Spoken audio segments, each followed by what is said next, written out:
అయిందో లేదో మంచి సంబంధం కుదిరింది. ఇప్పుడు అప్పుడే పెళ్ళండి. ఆడపిల్లకి వయసుతో సంబంధం లేదు, పెళ్లి చేయాలంటే. అయినా నీకు చదువు అంత ముఖ్యం కాదు. నీకు నాన్న కావాలో చదువు కావాలో డిసైడ్ చేసుకో. రేపే నీ పెళ్లి. కాదు, నా జీవితం ఇంకా అయిపోయింది. నువ్వన్నా బాగా చదువుకో. 5 సంవత్సరాల తర్వాత క్యారెట్ తీసుకురా. తెస్తున్నానండి. ఇదిగోండి. ఆఫీస్కి వెళ్ళి పిల్లల ప్లేట్ ఏం చేస్తున్నావు? 7 గంటలకు 8 గంటలకు పడుకోనికే సరిపోతుంది. చేస్తున్నాను. వెళ్ళి పని చూసుకో.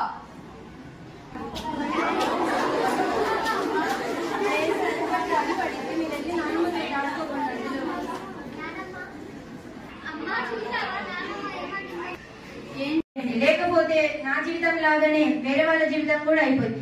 ఒకవేళ చేస్తున్నట్టు కనుక మీకు తెలిస్తే పోలీస్ స్టేషన్ కి కానీ సచివాలయం కి కానీ వెళ్ళి రిపోర్ట్ ఇవ్వండి. వాళ్ళు వెంటనే యాక్షన్ తీసుకుంటారు. Thank you.